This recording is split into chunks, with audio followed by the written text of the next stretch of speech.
Hi everyone, this is Jim and welcome back to my YouTube channel. Ito nga post ni John Ross sa kanyang Instagram story. So mukhang may taping ng Beauty Empire today. At ito naman ang cute na mga pictures ni David Licauco for Gluta Lipo. Ayan, super happy with Gluta Lipo. Ayan, pati pala coffee, no? Kanyang pinopromote. At ito naman behind the scenes nung kanyang pictorial. Let's watch this. So yun na nga yung mga owners, si Leo Ortiz at saka si Jeff Tan. Ayan na nga, the cute David Licauco. Ang lalaki ng biceps. O yun o, kita pa rin doon sa kanyang long sleeves na sweatshirt. Ayan. Ayan silang tatlo. At si David Milanyon. Ayan, the cute David na may bangs na. For Gluta Lipo. Ayan, napaka-cute. O, diba? So, pinapromote niya na rin yata pati coffee. Am I correct? Ewan ko lang, guys. Alam ko yung juice yung pinapromote niya. Pero anyway, yan na nga, Gluta Lipo with the handsome, ayun, laki ng biceps, grabe. Ayan, Gluta Lipo. At yan na nga yung nag-car raid si David. At next ay post ng GMA News. I think we love you, David. David Licauco serves charm and cuteness in a video for Save the Children to set the tune for his latest single, I Think I Love You. During the shoot, Ambassador David highlighted the importance of keeping every child safe, supported, and given access to quality education, especially those in vulnerable communities. At yun na nga, napaka-cute na si David with the bangs. At papout na lips. Ayan na nga, effortless, pa-cute. At next naman na yung 24 Oras interview ni David. Let's watch it.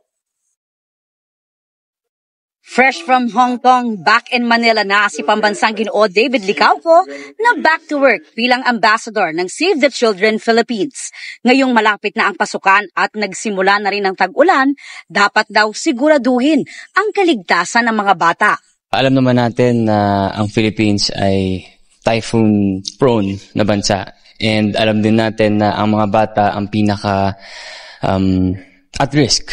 Kung may mga sakuna at calamities na gano'n, I want to be there for them to, help the children. But again, ultimately, I think we have to go for a better system na hindi lang kapag nangyari na, kung may disaster na, hindi ba, mas maganda na simula pa lang, meron ng system in place.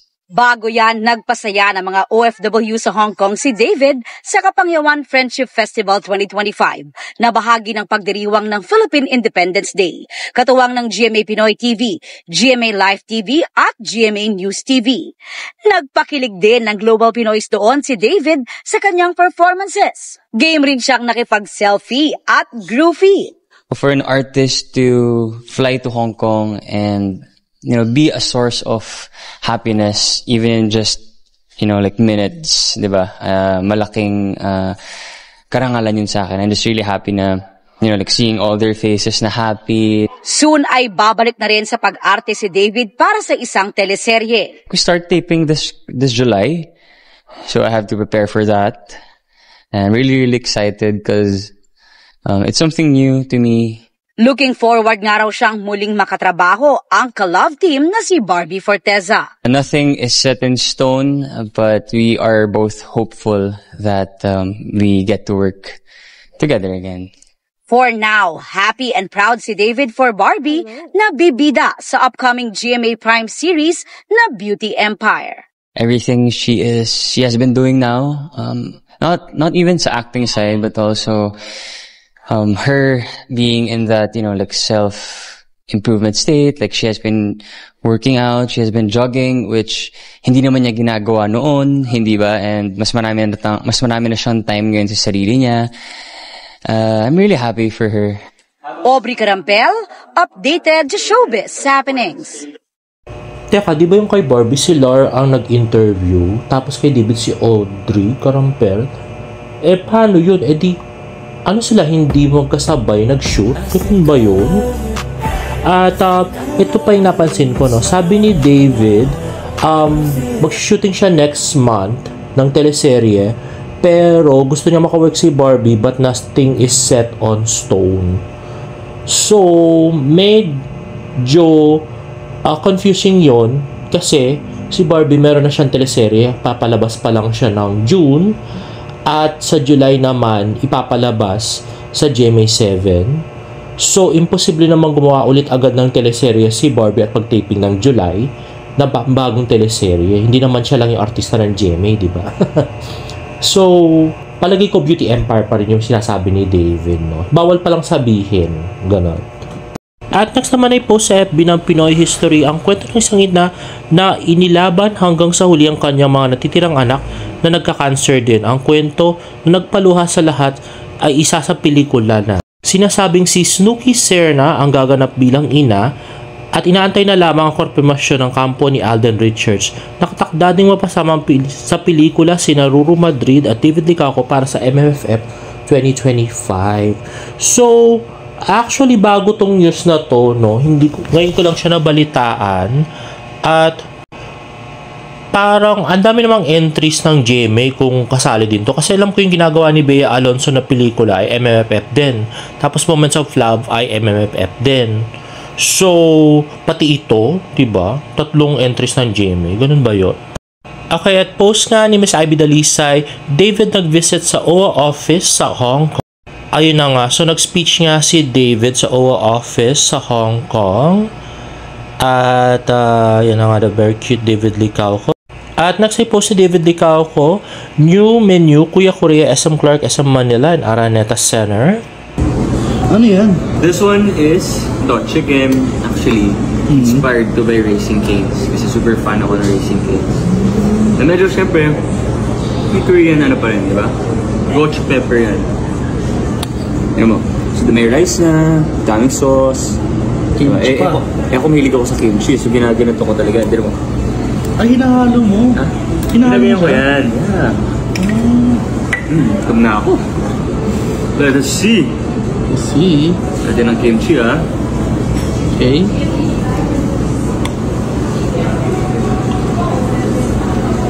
Grabe. Sarap. Ang dami pa. Ibang-iba. Ang dami pa. Bago lang to, no? Yeah. Available in Kuya Korea, SM Clark, SM Manila, and Araneta Center. Kaya muna ako. At next naman ay TikTok ni The Chew Show, professionally edited ang video na to, mukha lang. Pero yung nakaputi ako, David Licauco. At yan na nga, yung mga pagkain sa Sobra Cafe. Ayun. At next naman is another post by Kuya Korea, Juicy Crispy paired with bomb sauce. Kuya Korea chicken strips are made to share. Get yours now by visiting Kuya Korea. In fairness, parang masarap siya, no? May fries, tapos chicken strips. Ayun, 4. Oh, yung dami, 5. Tapos yun, may parang siyang cheese whiz. At next, David namumula pag inaasar kay Barbie Alexander Licauco. Grabe siya. Ayan, so ang tanong naman ng mga tao dito, para kanino po ang kantang nagawa nila?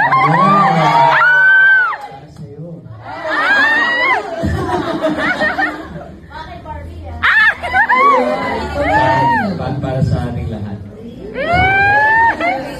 Alam, parang di sila naniniwala. Wala naman mula si David! I saw dinner is being Inuko naman ni ating ingay. in a studio versus being in front of camera. At next ay post ng Pulp Magazine, David Licauco takes a no-regrets approach to love, encouraging others to express their feelings. He reminds everyone that life is short and full of possibilities, and he shares his thoughts on love with his debut single. Check out the highlights from the media conference of David Licauco's first single, I Think I Love You. Don't forget to stream the song. Let's watch it. Hey guys, David Licauco. I to Pulp Magazine. Just wanted to promote my new single, I Think I Love You, now out on all streaming platforms. And yeah, live loud. At guys, birthday nga today ni Miss Eden Licauco. Happy birthday, Tita Eden. At ito nga may yellow rose siya galing kay James. Thanks James. At nasa Morton sila. At ito na nga guys yung Barda Chismis. So napakaraming events ng June na importante kay Barbie at saka kay David. So unang-una yung birthday nga ni Tita Eden, which is today, June 4. And then June 6 yung 33rd wedding anniversary ni Tita Eden at saka ni Tito Jack, likaw ko. At sa June 7 naman ay birthday ni James. June 15 ay birthday ni David. Samantalang sa mga Portesa naman ay birthday ni Tito Tony on June 13 at birthday naman ni Tita Amy Fortesa sa June 24. So puro June sila guys. Okay, so ito na nga yung chismis guys. So, ang balita ay aalis na raw next week si David Licauco at pupunta raw siya ng Australia. So, ang bali-balita ay doon na raw siya magse-celebrate ng birthday. Parang may balak nga yung mga fans club dito sa Pilipinas na gumawa ng LED billboard or magbayad ng LED billboard para sa birthday niya. Kaya lang di niya na makikita yon kasi nga pupunta na siya ng Australia.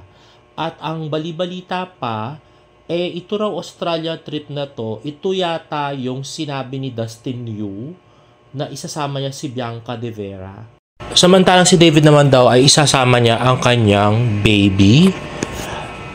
Pero parang medyo imposible nga na si Barbie yun kasi medyo busy siya sa Beauty Empire. No? So, tingnan lang natin kung aalis nga si Barbie pupuntang Australia, no? At next nga ang bali-balita, ang chismis ay baka daw July na raw makabalik si David ng Pilipinas. Parang magtatagal yata at enjoy niya yata yung sa Australia. Now, ang chismis sa Reddit at kinakalat ng ibang distance, so ayokong sirain si David sa mga fans. Kaya lang, syempre, hindi mo naman makakontrol kung ano yung mga chismis na lumalabas, di ba?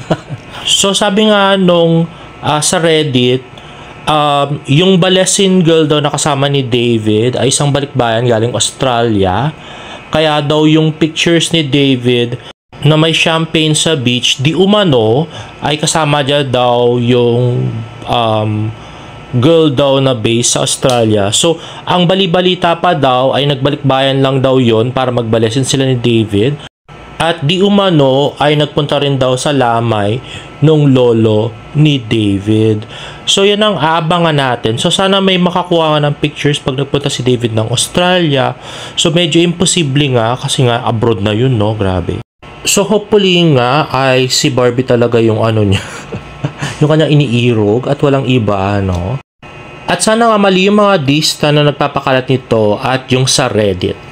Anyway guys, if you like this video, please give it a thumbs up and please subscribe to my YouTube channel for more bird updates. See you on my next vlog. Bye!